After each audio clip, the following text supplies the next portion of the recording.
Graças e paz, meus irmãos, da parte de Deus, nosso Pai, e do Senhor Jesus Cristo. Estamos aqui mais uma vez, mais um domingo concedido por Deus para para aprendermos juntos a Escola Bíblica Dominical Online da Igreja Batista Missionária El Shaddai. Hoje, domingo, dia 14 de junho de 2020. Eu me chamo Linaldo Lima, para quem não me conhece. E saúdo a todos os irmãos que estão nos assistindo com a graça e a paz do Senhor Jesus.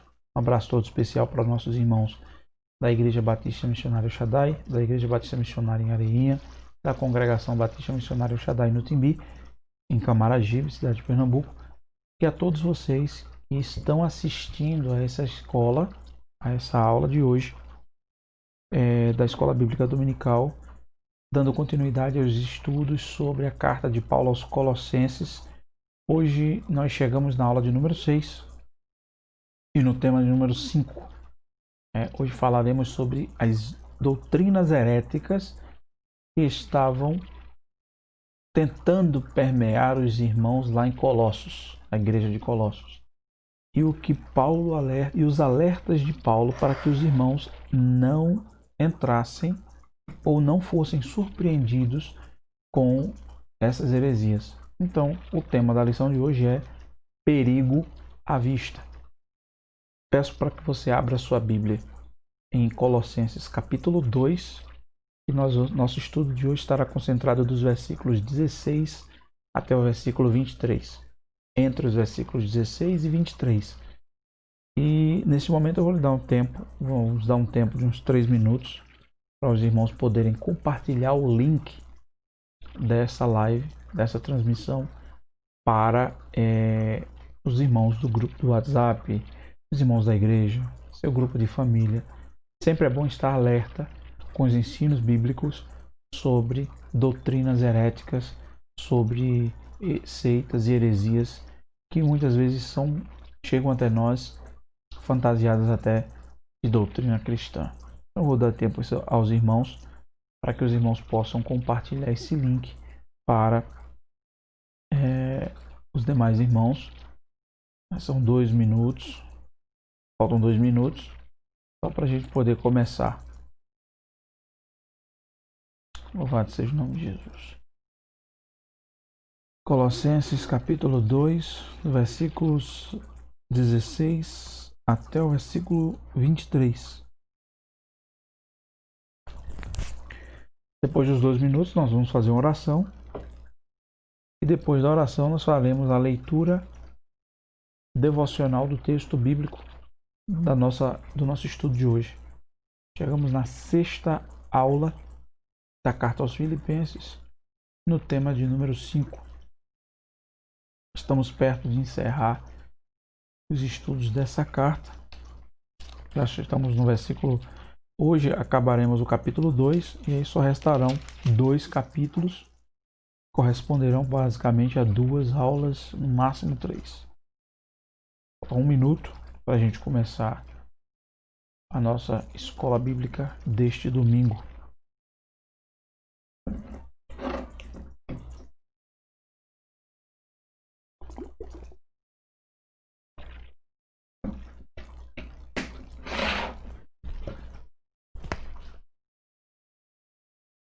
Louvado seja o nome de Jesus. Tem que baixar um pouco na cadeira para a cabeça não ficar topando no vídeo. Glória a Deus. Bendito é o nome de Jesus.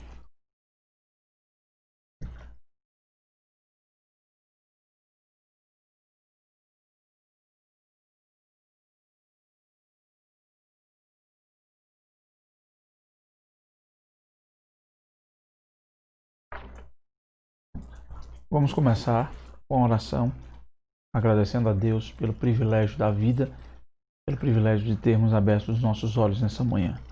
Oremos. Bendito e eterno Deus, nós te glorificamos, nós te rendemos graças, nós te louvamos, porque tu és o nosso Deus, porque tu és o nosso Pai, e porque sem ti não somos nada. Te louvamos porque tu és grande, tu és maravilhoso, Tu és magnífico, Tu és soberano e Tu és o Deus Todo-Poderoso.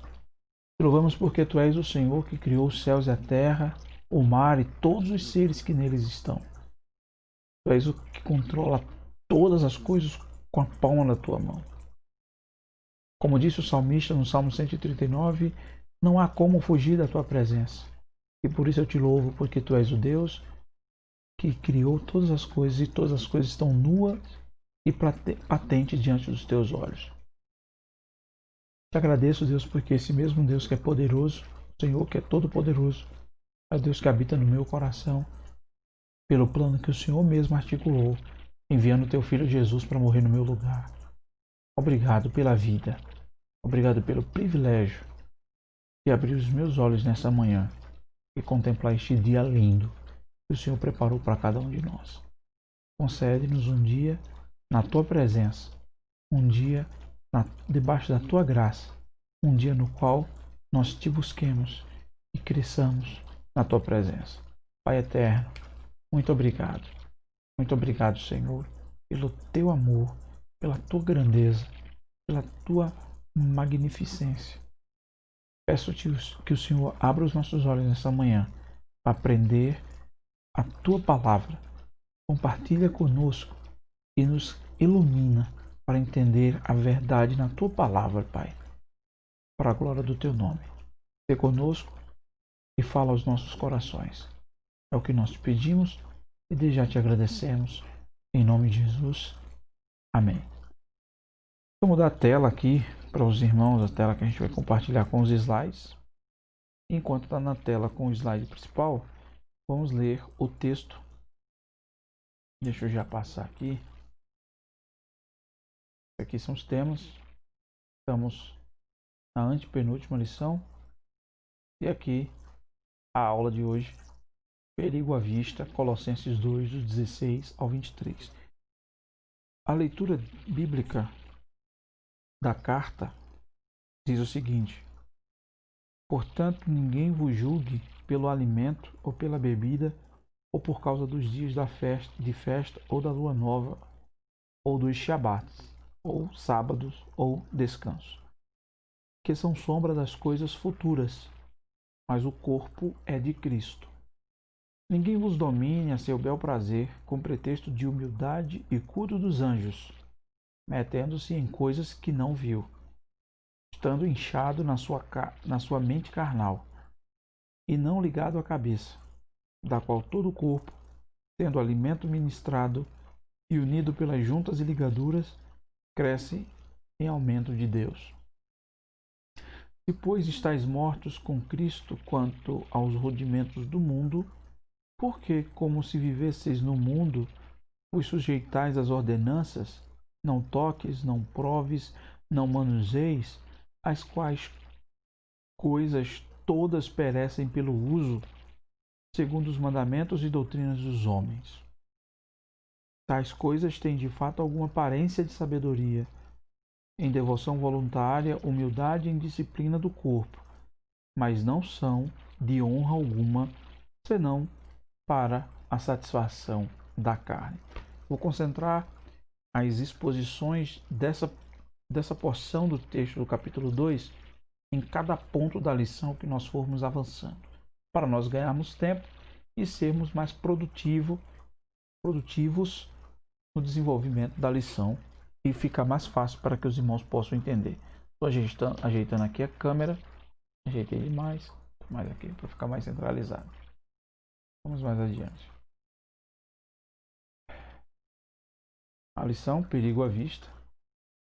Qualquer semelhança desse rapaz da foto com o professor é mera coincidência, ok? E o texto: tais coisas com efeito têm aparência de sabedoria, como o culto de si mesmo e de falsa humildade e de rigor ascético, todavia não tem valor algum contra a sensualidade. No texto básico desta lição, o apóstolo Paulo continua a advertir os crentes de Colossos quanto ao perigo de eles serem iludidos por falsas doutrinas. Vale lembrar que todos nós diariamente somos convidados a aceitar doutrinas que não são 100% bíblicas. Nós somos assediados por grupos religiosos que estão sempre nos chamando para ouvir suas mensagens, mas que dentre elas estão deturpando a palavra de Deus. Então que nós devemos estar muito atentos a isso. E quando eu falo isso, eu não falo somente de testemunhas de Jeová, de grupos como os mormons, não, de jeito nenhum.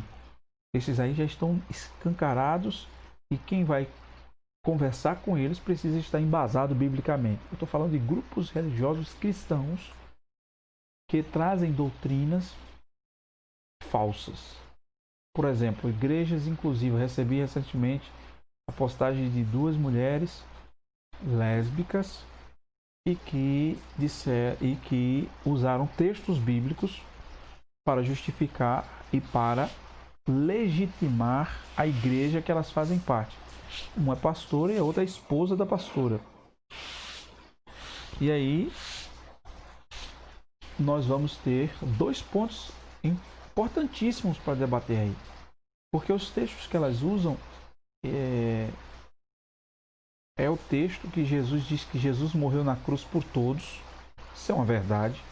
Que Jesus ama a todas as pessoas, que Jesus amou o mundo de tal maneira. Então elas estão inseridas nesse mundo, verdade. E que se Jesus ama a todos, ele aceita todos do jeito que eles são. Aqui onde está o perigo. Porque se eu começo, Jesus aceita todos da forma que eles são. Fato. Mas o texto bíblico, em nenhum momento a Bíblia vai dizer que depois que eles aceitam a Cristo, eles permanecem como são. Aí é onde está o perigo. Porque essas igrejas que estão vindo com a teologia da inclusão, igrejas inclusivistas, que são igrejas que esse termo inclusivista já é para dizer que elas aceitam e acatam pessoas de relacionamento do mesmo gênero sexual, da mesma orientação sexual, como eles gostam de usar esse termo. Então, se eu começo a acreditar e a começar a duvidar, eu dizer, será que Deus está nessa igreja? Se eu começo a questionar e começar a considerar a possibilidade de que há o Espírito Santo nesta igreja, e que essa igreja é uma igreja que anda segundo a vontade de Deus, eu já estou dentro de uma falsa doutrina. Se eu começo a considerar que isso pode ser verdade, já começa errado. Primeiro porque eu tenho que fazer as análises. Segundo, é impossível que alguém que vá a Cristo permaneça na mesma vida de pecado. E quando a gente fala de relacionamentos do mesmo sexo, a gente está afrontando a ordem natural da criação de Deus. Eu não vou entrar no mérito da questão para não entrar num... Não é o objetivo. O objetivo é falar sobre falsas doutrinas. Muitas vezes elas chegam de forma sorrateira e aparentemente como verdade. E como é que eu vejo se é verdade ou não? Se eu estiver atento, meditando na palavra de Deus todos os dias, buscando a verdade, buscando a palavra de Deus, em vida de comunhão com Deus e sempre submeter toda e qualquer doutrina às verdades das Escrituras Sagradas. Não tem como sujeitando-as, se elas passarem no crivo, aí não são falsas. Mas se não passarem, são doutrinas falsas. Então, voltando para a carta, na intensidade de progredirem na vida espiritual, o que em si mesmo é saudável, aqueles irmãos poderiam entrar por um caminho arriscado, que pode acontecer conosco também. Paulo percebeu o perigo que os ameaçava, que consideraremos em 3 aspectos: o legalismo, o misticismo e o ascetismo. Então a lição de hoje está separada nesses 3 aspectos relacionados aos perigos que ameaçavam os cristãos colossenses e contextuaremos com os nossos dias atuais.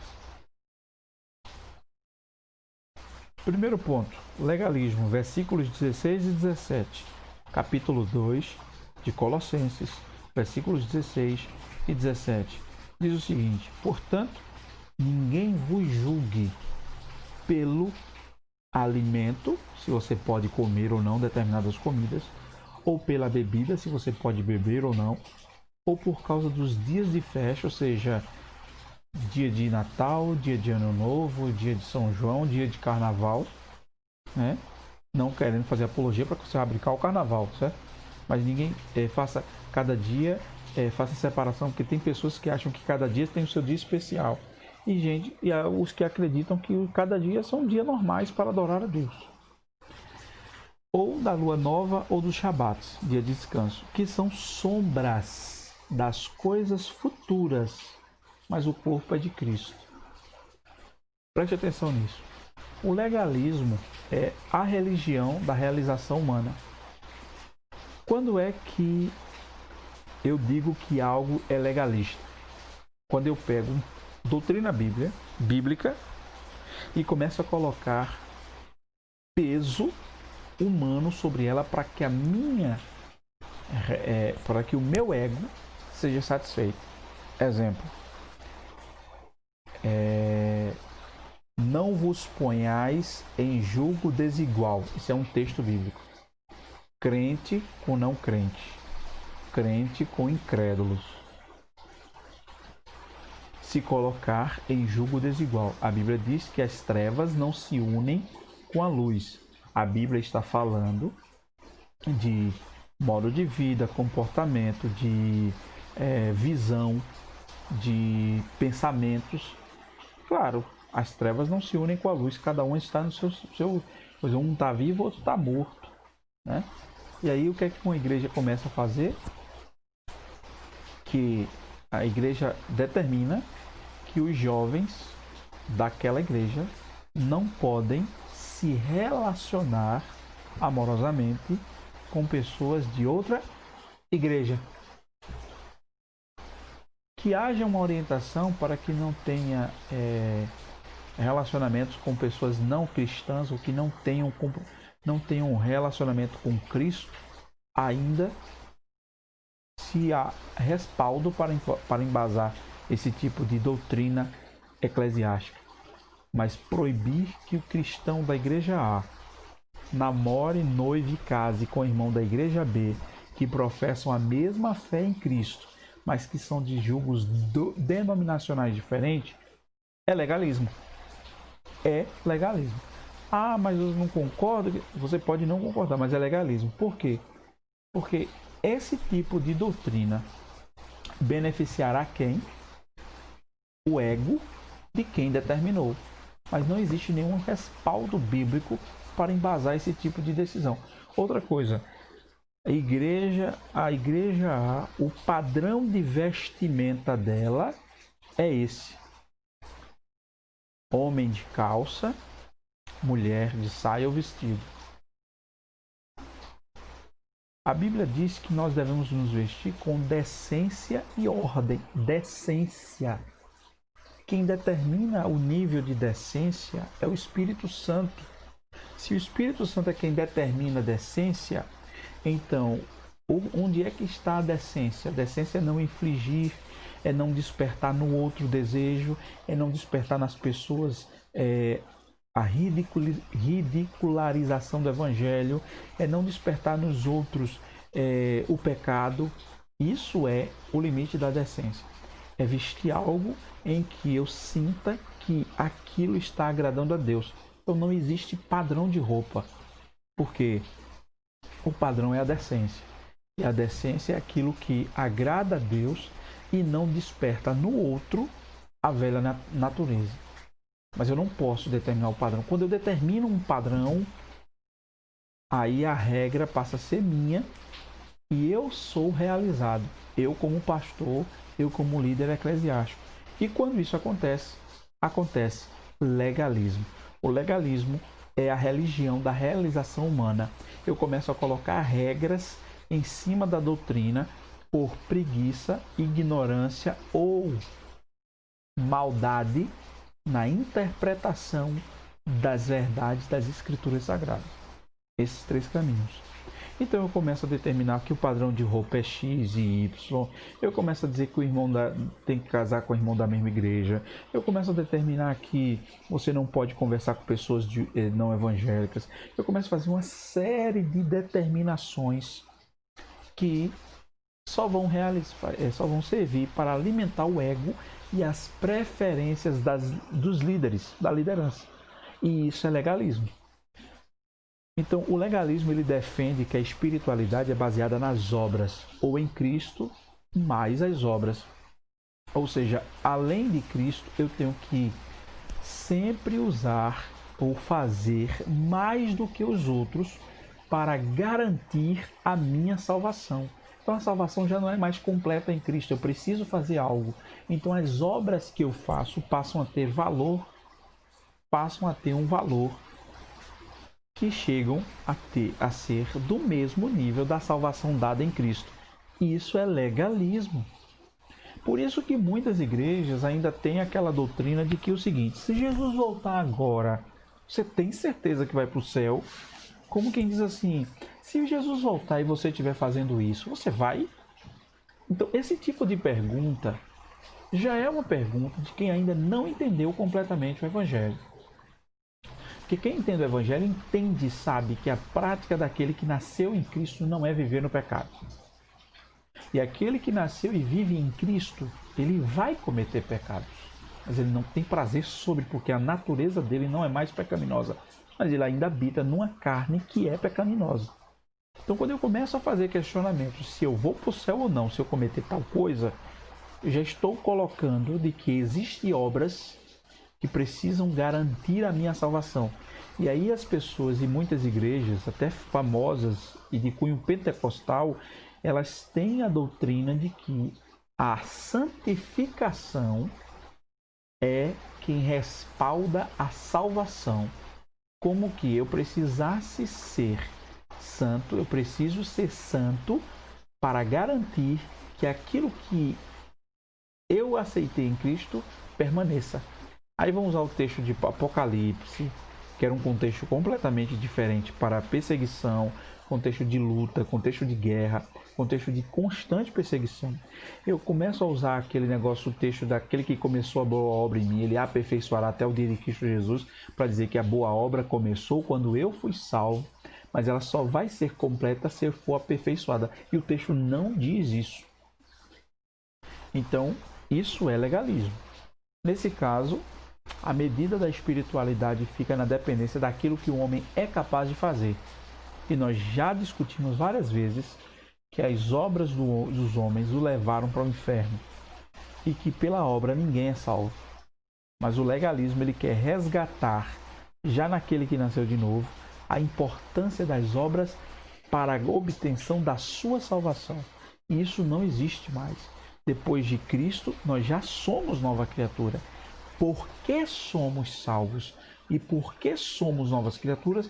Nós vivemos uma vida de santidade, uma vida de novidade, uma vida nova e uma vida respaldada em Cristo. Então, para fechar esse primeiro ponto, os verdadeiros cristãos, entretanto, são aperfeiçoados em Cristo, que lhes garantiu completa salvação, perdão e liberdade. Aperfeiçoar algo que já foi dado. Então, ele aperfeiçoa, porque já garantiu a completa salvação, perdão e liberdade.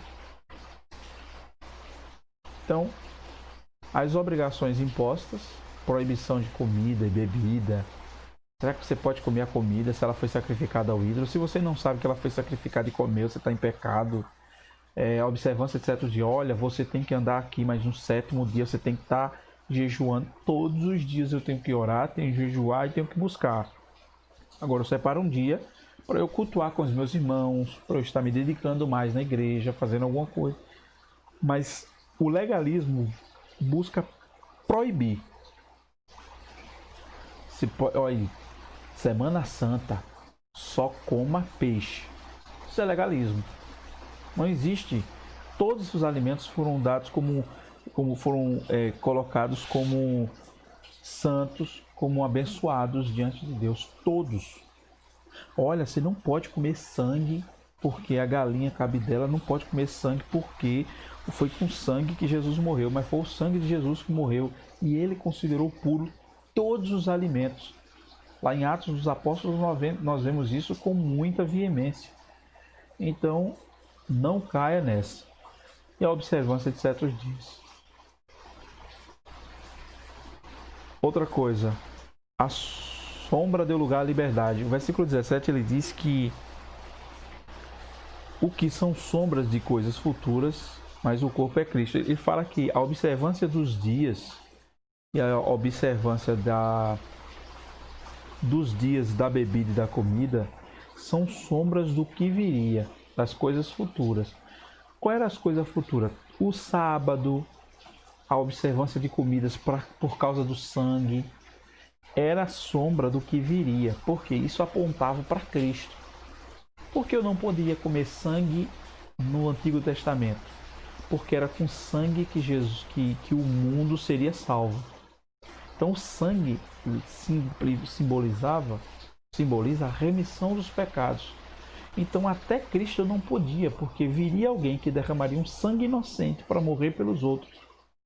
Então tinha as festas, tinha as consagrações, as festas específicas, os sacrifícios específicos e o dia do descanso, o dia de contemplação e de adoração a Deus, que no Antigo Testamento era de uma forma, no Novo veio ser de outra, porque eu passei a ter livre acesso ao Santo dos Santos. Então, tudo isso eram sombras, apontavam para o futuro, e o futuro é Cristo. E o próprio apóstolo vai dizer, tudo isso são coisas sombras futuras, mas o corpo é de Cristo. Então as leis sobre alimentos proibidos, celebrações, sacrifícios e guarda do sábado eram apenas sombras das coisas que haviam de vir, porém o corpo é Cristo. E aqui uma coisa interessante, uma sombra não faz a realidade. A realidade é que faz a sombra. A sombra aponta para uma realidade. E a realidade cumpre o que foi delineado, o que foi apresentado na sombra. Jesus Cristo é a realidade para o qual a sombra apenas aponta. Então, por que eu não podia comer carne com sangue? Porque eu tinha que tirar o sangue da carne para comer sua carne? Porque o sangue representava aquilo que derramaria para a remissão do meu pecado, e a carne era o corpo de Cristo que eu comeria. Eu só podia comer a carne. Depois de Cristo, todos os alimentos foram considerados puros, e na visão que Cristo dá ao próprio Pedro, na hora para falar com Cornélio, ele já mostra isso. Todos os alimentos foram considerados como puros. Então vamos adiante. Aplicação de Colossenses para hoje. Será que você tem a tendência de ser legalista na prática da sua fé? Será que a sua atitude é a do legalista que, ao considerar as sombras da lei, se esquece do Cristo que é a lei prefigurava? Será que se esquece do Cristo que a lei prefigurava? Será que nós estamos tão preocupados com regras humanas, esquecendo que Cristo é a própria lei? É isso que nós precisamos refletir. Segundo ponto, o misticismo. E aqui, meu amigo, a gente tem que ter cuidado. Preste atenção. Versículo 18. Ninguém vos domine a seu bel prazer com pretexto de humildade e culto dos anjos, metendo-se em coisas que se não viu, estando inchado na sua mente carnal. Preste atenção. Tem crente, tem igrejas, tem grupos religiosos, tem grupos cristãos que tem um fetiche por anjo. Vem anjo em tudo quanto é lugar. Não porque eu tenho um anjo, ele mandou o anjo, eu estou com um anjo. Eita, o anjo vai contar. Irmãos, anjos são seres ministradores que executam a ordem de Deus, de Cristo, do Espírito Santo, da Trindade. São seres ministradores que estão a serviço do santo. Anjo Não é para ser glorificado, não. Não é para ser enaltecido, não. Anjo é um servo que eu, Linaldo, não vejo, que está a serviço do Deus que eu também não vejo, mas que mora dentro de mim e que executa as ordens, os propósitos e os decretos desse Deus que nós servimos. Então eu não tenho que estar adorando o anjo, nem cultuando o anjo. Mas existe igreja e crente que estão dando tanta importância a anjo que parece que o anjo é o próprio Cristo. Cristo é o anjo da igreja. E o pastor, Cristo é o anjo do pastor da igreja e o pastor é o anjo da igreja. E nem por isso ninguém glorifica o pastor. Por quê? Porque o anjo é um servo. O anjo é um servo. É um mensageiro. É aquele que leva a mensagem, é aquele que entrega o decreto, é aquele que executa a ordem. Então ele não é para ser glorificado. Mas aí acontecia esse tipo de grupo lá em Colossos e que a gente vê em muitas igrejas hoje, principalmente igrejas de cunho pentecostal. Outras coisas, as visões, os créditos em demasia para as visões e pouco em relação à Bíblia Sagrada. Toda visão, todo sonho, toda revelação e toda profecia tem que ser submetida ao que diz as Escrituras Sagradas. Se eles passarem no crivo, a gente espera o cumprimento. Se eles não passarem no crivo das Escrituras, a gente descarta. Tem muita gente tendo sonho e visão de ir para o inferno ou ir no céu e ver gente entrando somente se tiver sem batom, sem maquiagem, de saia, de blusa. Pelo amor de Deus, gente. Isso é tudo sonho e visão de quem não conhece Bíblia. Quem tem esse tipo de visão e que vai ensinar isso como se fosse verdade, não conhece as Escrituras Sagradas. Não conhece. Não deem créditos para isso. Então, as visões, elas fazem parte da igreja neotestamentária? Sim. Desde que elas sejam respaldadas pelas Escrituras. Aquilo que não passa pelas Escrituras não pode ser levado em consideração. Então tem muita gente dando visão, dando importância mais a sonhos e a visões do que as Escrituras, aos anjos mais do que a própria Trindade, e a mente carnal que é falha. Então temos que ter muito cuidado com isso. E o próprio apóstolo alerta isso: ninguém vos domine a seu bel prazer, com pretexto de humildade e culto dos anjos, metendo-se em coisas que não viu, estando inchado na sua mente carnal.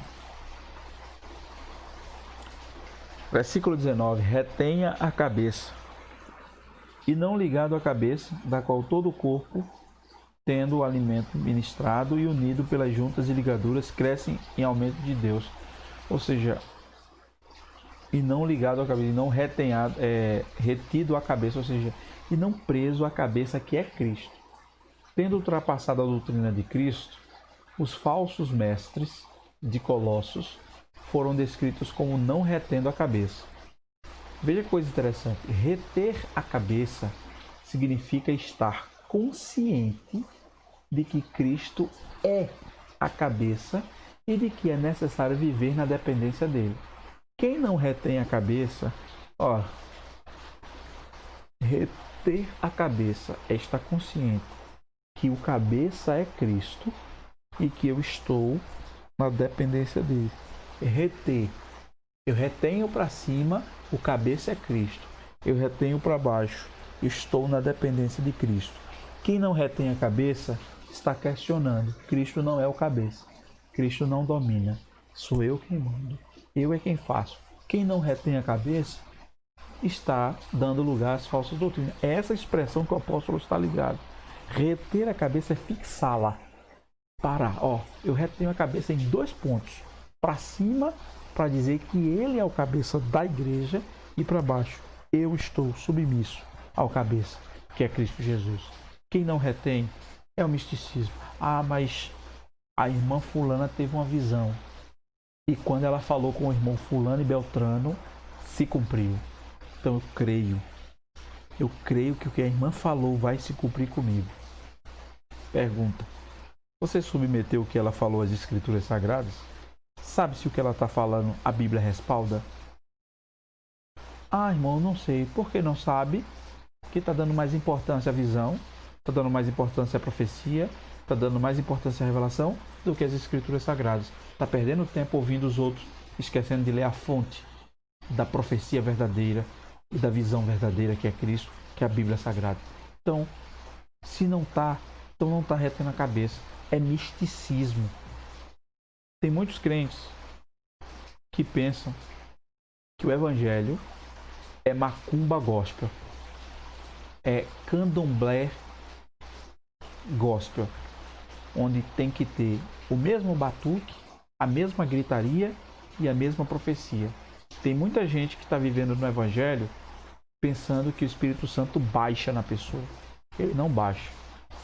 Ele mora dentro daquele que nasceu em Cristo Jesus. E todo aquele que é usado pelo Espírito fala de forma consciente. Não fica inconsciente. Se ficou inconsciente para falar, não é o Espírito Santo. É uma possessão, uma opressão demoníaca. E só há possessão naquele que não tem Cristo. Então tem muita gente que está sendo possesso dentro da igreja que não nasceu de novo. Então precisamos ter cuidado com isso.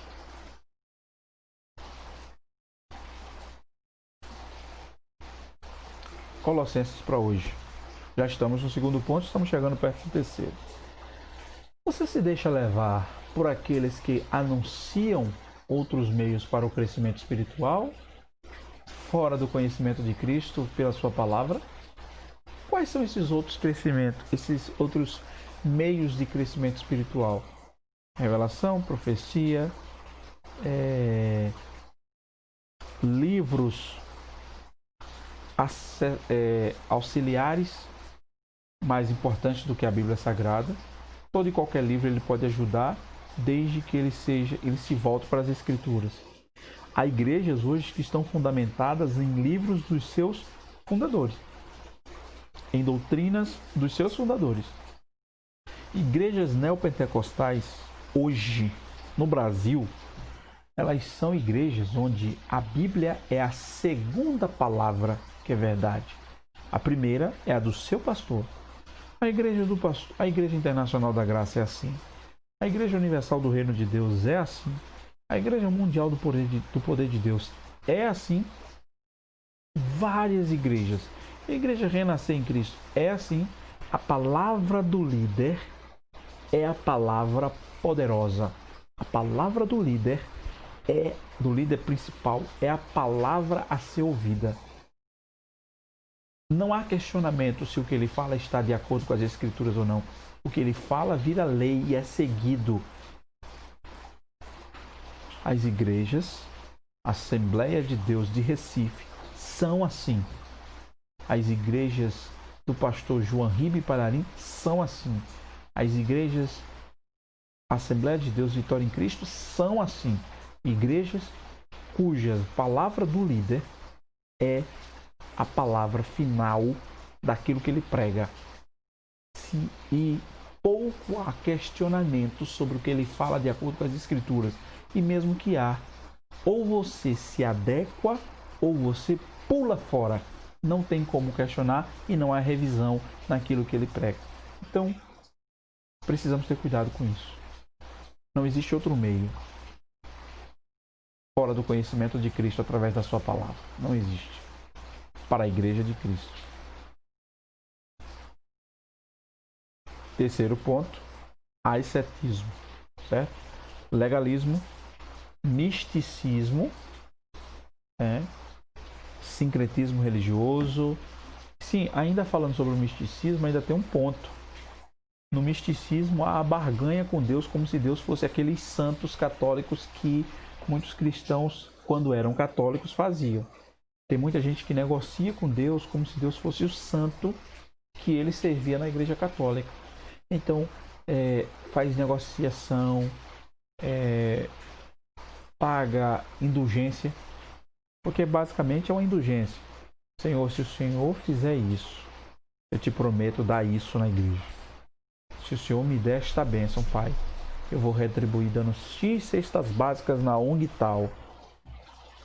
Isso faz parte do misticismo como costume vindo da Igreja Católica Apostólica Romana, que muitos cristãos serviam na época que estavam no mundo. Agora para o terceiro ponto, para nós finalizarmos, estamos no ascetismo, versículo 20 ao 23. Se, pois, estáis mortos com Cristo quanto aos rudimentos do mundo, por que, como se vivesseis no mundo, vos sujeitais às ordenanças, não toques, não proves, não manuseis, as quais coisas todas perecem pelo uso segundo os mandamentos e doutrinas dos homens?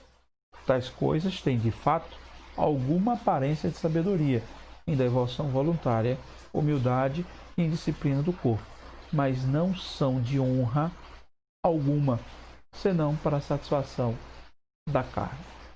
O ascetismo é um tipo de moral filosófica que prega o desprezo ao corpo e às sensações corporais e que tende a assegurar, pelos sofrimentos físicos, o triunfo do espírito sobre os instintos e as paixões.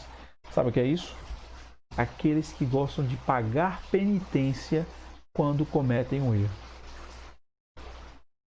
Qual é o caminho para um cristão que nasceu de novo quando ele peca? Se arrepender, pedir perdão, orar e pedir que Deus lhe fortaleça para não cometer mais aquele erro e lhe fazer vencer aquela área que ele está falhando. Esse é o caminho. Mas tem cristãos que Deus já perdoou e ele continua se pagando, se penitenciando. Só falta pegar o texto e ficar fazendo as rezas repetidas vezes. Flagela o corpo, porque eu moro nessa carne, fica esmurrando a carne. Quando Paulo fala para esmurrar a carne, é um sentido figurado de negar a vontade dela para que o espírito prevaleça. Mas tem gente que leva ao pé da letra e começa a esbofetear a carne, começa a se chicotear. Então, são grupos que gostam de fazer penitências. E isso é o ascetismo. Como que você estivesse desprezando o seu corpo, que é templo do Espírito Santo, que deve ser oferecido como sacrifício vivo, sacrifício vivo, santo. Romanos 12. Sacrifício vivo, santo e agradável a Deus, que é o vosso culto racional.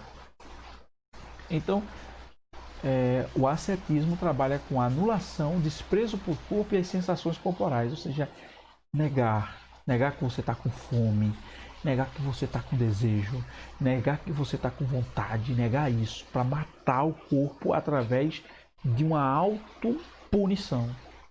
E isso é penitência. E isso é uma compreensão errada das Escrituras.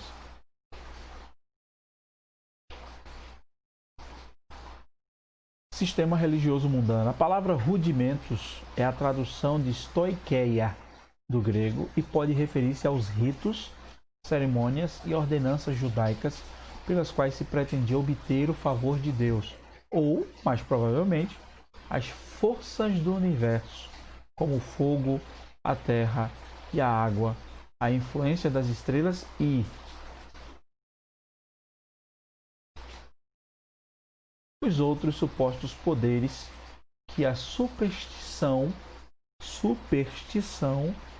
tem usado para aprisionar o espírito dos homens, incluindo os poderes demoníacos. Tais poderes ou espíritos eram adorados dentro do sistema religioso pregado pelos falsos mestres em Colossos. Então, além de você se dar a questão do desprezo do corpo, você passava a ser um cristão supersticioso, dando lugar aos rituais e rudimentos que os judeus tinham à época e acreditavam que aqueles rituais e aqueles rudimentos faziam com que os espíritos fossem adorados dentro de um sistema pregado pelos falsos mestres de Colossos. Isso aqui eu confesso que a gente sofre um pouco, mas eu quero nos dias de hoje comparar com a superstição. Aqui para nós entra o desprezo ao corpo, a autopunição e a questão da superstição. O cristão não pode ser supersticioso, porque quando você é supersticioso, você está dando muita coisa para sorte ou azar. E aí você está começando a fazer com que a sua vida seja aquele desenho, aquela circunferência que tem um lado preto e o lado branco. O lado preto com a ponta branca, com a bola branca, e o lado branco com a bola preta. Que é o jogo da sorte e do azar. Você começa a ser supersticioso. Não passar por baixo de escadas, que vai cair. Você começa a dar lugar a essas coisas que são do sincretismo religioso, são de religiões, principalmente africanas, mas que já tinham dentro presente nos judeus que não viviam a verdade da palavra de Deus. Então a importância do ascetismo. Veja o versículo 23. Tem a aparência de sabedoria, é culto de si mesmo, do próprio homem, é antropológico, antropomórfico, antropocêntrico, essa palavra correta, ou seja, o homem como centro, é de falsa humildade, autopunição, autoflagelação. Eu sou pecador, aí começa a se matar, começa a se punir, eu vou morrer. Não, é falsa humildade, é de rigor ascético e não tem valor algum contra a sensualidade. Não tem valor algum. Então, meus irmãos, para concluir o estudo de hoje, que ele foi bastante objetivo, eu espero que o Senhor tenha falado ao teu coração, como falou ao meu. E a ideia era justamente passar pelos pontos de forma objetiva para que os irmãos entendessem os perigos que rondavam a igreja de Colossos e contextualizar esses perigos com o que nós vivemos nos dias de hoje. Então, para concluir, eu quero deixar claro 3 pontos importantes. Primeiro, que Cristo é o fim do legalismo. Ele é a própria lei, porque ele é o fim da lei, no sentido de que, cumprindo o seu propósito de conduzir-nos a Cristo, esse era o objetivo da lei, ela já não tem poder sobre nós. A lei que foi dada a Moisés foi cumprida em Cristo. Então, a minha lei é Cristo. Então, não existe lei maior do que a estabelecida pelo próprio Cristo, que são as Escrituras Sagradas.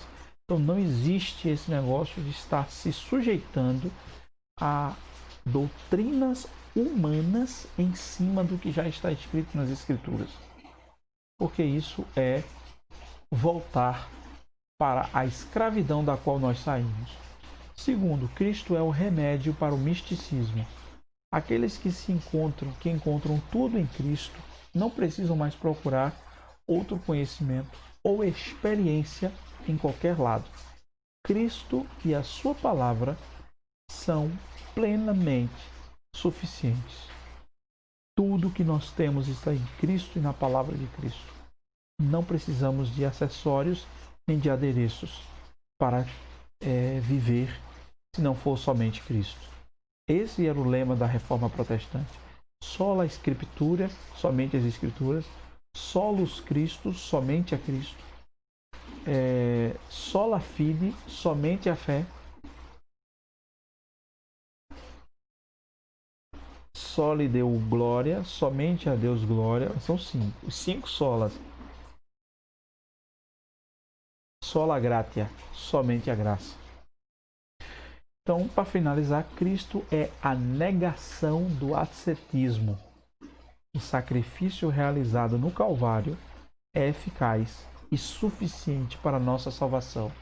E qualquer objeto ou ação que queiramos acrescentar é o mesmo que contestar o poder da cruz. Se eu acrescento algo, eu estou contestando o poder da cruz. Eu digo que a cruz não foi suficiente para me perdoar de todos os pecados. E não é isso que nós devemos fazer, e não é isso que nós vamos fazer, porque em Cristo nós já somos salvos. Cristo é suficiente. O sacrifício de Cristo na cruz foi suficiente e não precisamos de nenhum adereço humano ou estético para sermos salvos. Que o Senhor, pois, nos abençoe e continue falando aos nossos corações essa oração que eu peço que eu faço aos irmãos, que eu oro pelos irmãos. Só queria voltar aqui do começo para mostrar aos irmãos a aula do próximo domingo. Próximo domingo nós falaremos sobre novo homem, nova vida. Colossenses 3, do 1 ao 17. Que Deus ele depois nos abençoe e nos prepare para o culto de logo mais à noite. Faço um apelo aos irmãos. Nós temos tido uma frequência máxima nos cultos aos domingos de 25 pessoas, 25 conexões simultâneas na nossa rede social, no nosso YouTube. Irmãos, se nós fizermos uma conta simples, nós temos na nossa igreja 90 a 100 pessoas como membros e congregados. Se nós chegarmos no pico, que só chegamos uma vez, chegarmos no pico de 25 conexões, nós estamos contando, fazendo a conta de 2 por conexão, a 50 pessoas no culto. Tá certo que alguns irmãos não têm celular, não têm internet, não tem celular e não sabem mexer no WhatsApp ou em rede social. Mas, queridos, eu quero conclamar você para você dar importância aos cultos da sua igreja. E desses 25, nem todos são da nossa igreja. Temos várias pessoas que estão cultuando conosco depois da pandemia, que são de outras igrejas e estão cultuando conosco. Então não dê lugar, não deixe o diabo roubar de você o desejo de cultuar a Deus. Não deixe. A pandemia vai passar e vamos voltar aos cultos presenciais. Mas não vamos perder a essência de cultuar a Deus, seja em casa, seja na igreja. Então eu convoco você para hoje à noite, para nós adorarmos a Deus junto a partir das 18h30. O link vai chegar para você, o link vai estar no grupo do WhatsApp, vai ser enviado para você. Eu convido você para cultuar conosco essa noite em nome de Jesus. Vamos orar ao Senhor. Bendito e eterno Deus, nós te agradecemos pelo estudo desta manhã. Te agradecemos por esse ensino e peço, Deus, que o Senhor revista as nossas vidas, fortaleça as nossas vidas com o teu poder e com o teu Espírito. Conduz e orienta e ilumina nossas mentes para entender a verdade da tua palavra, para não sermos enganados pelas falsas doutrinas. Firma os nossos passos na tua palavra e nos ajude a cada vez mais crescermos na graça e no conhecimento do Senhor Jesus. Nos prepara para o culto de logo mais à noite e desperta cada um de nós para buscar a tua presença todos os dias. Essa é a oração que nós te fazemos e desde já te agradecemos em nome de Jesus. Desejo a todos os irmãos que tenhamos um domingo maravilhoso na presença de Deus e que Ele, pois, continue nos abençoando em nome de Jesus. Amém.